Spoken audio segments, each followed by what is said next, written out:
Now, American troops have withdrawn from Afghanistan, meaning there's been a rapid increase in the Taliban's hold over the country. Following this, Chinese Foreign Minister Wang Yi met senior leaders of the Islamist group to strengthen ties between the Taliban in Tianjin.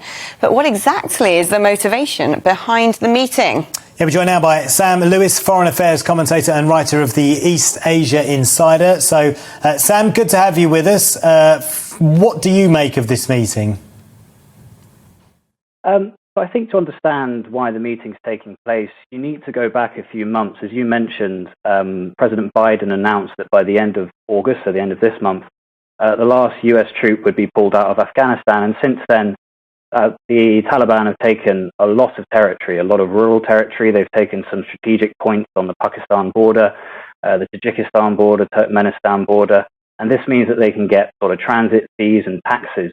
And this means that over time, they have built up such a presence that China now consider them to be a political and a military force that they will have to deal with. And given Afghanistan is on the border with China, even though it is a very small border, China are a bit worried, and so they want to have some sort of conversation with them at this point, just in case within the next year or two, the Kabul government falls and the Taliban come to power in some way.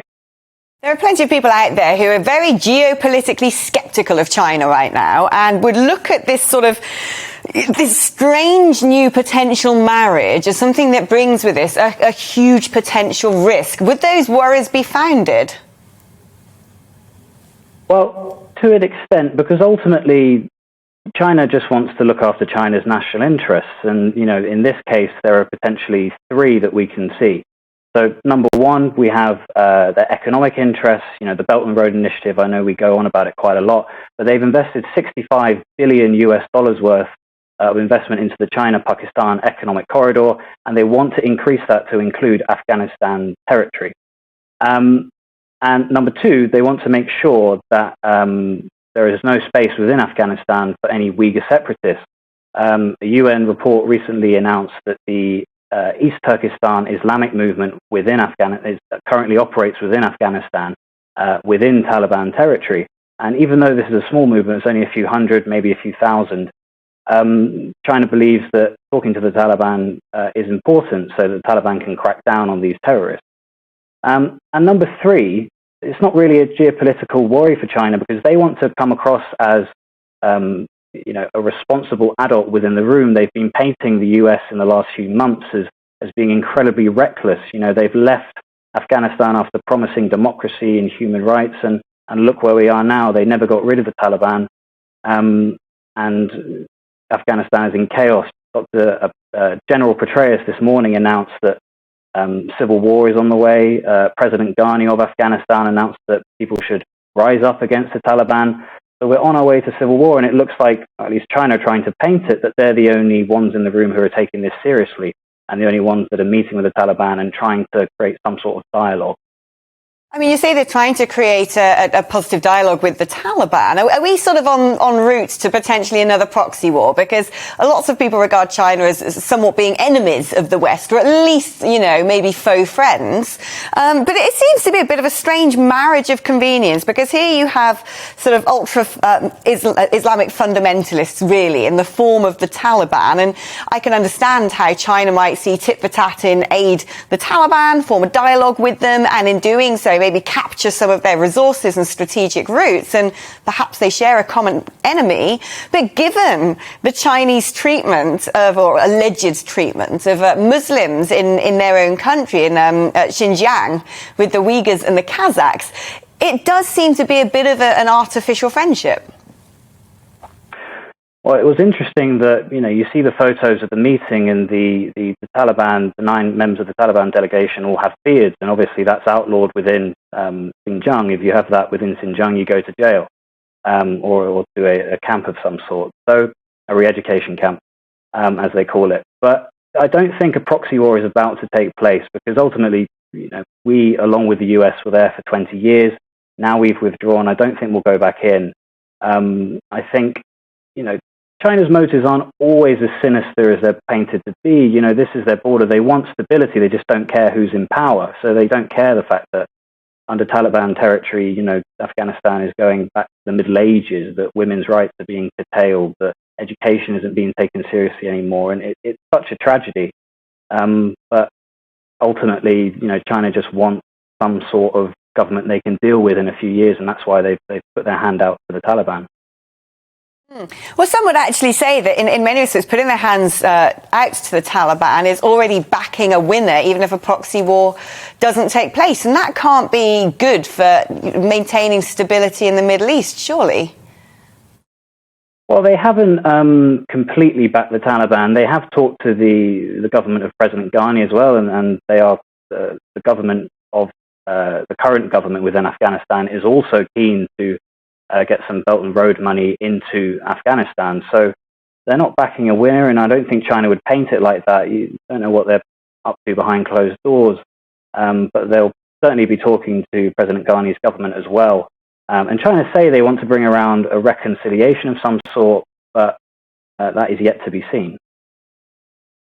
Are we at risk of seeing what some critics of China are calling the predatory mercantilism? You've mentioned the Belt and Road Initiative there, but this process the Chinese seem to have of going into developing world countries or what might be considered vulnerable countries and saying we can help you build top-to-tail infrastructure projects quite quickly and for less money than other people are going to offer it, but here comes conditions if you don't meet those repayments. Are we likely to see a similar sort of strategy deployed now in Afghanistan?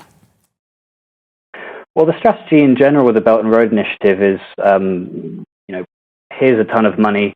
There's no stipulations to it. You don't have to, as US and Western-backed institutions are, so you don't have to reform. You don't have to be democratic. Those are your internal affairs. You can do whatever you want within the country as long as you pay your bills on time. And yeah, they use extortionate rates in some of these projects, but not every single project ultimately is about winning to gain a strategic asset. It is more a case of here's money, we want to use this money and use it for influence within your country because we come here with riches. But also within Afghanistan, under the mountains there are rare earth element mines, and China wants to have access to those so they can more control the supply of it. So to an extent, yeah, there is predatory mercantilism, but we shouldn't overstate it. And I mean, let's stick on this idea of the predatory mercantilism, because it's something that we talk about with people like you and I quite readily. But to explain that a bit more to viewers, this is essentially the fact that China will offer to create a certain project, make the conditions for repayment as such that some countries are really struggling to meet those conditions, and thus China has them rather in thumbscrews. Is that a fair definition? To an extent, especially within Sri Lanka, obviously that's the case that many point to, the investment in the port that ultimately Sri Lanka couldn't pay back. But this is the point, they sort of give the money to these governments who don't necessarily represent the people of these countries. These are governments that the West aren't too comfortable with, but sort of go along with. And you could see something in Afghanistan as well if the Taliban come to power.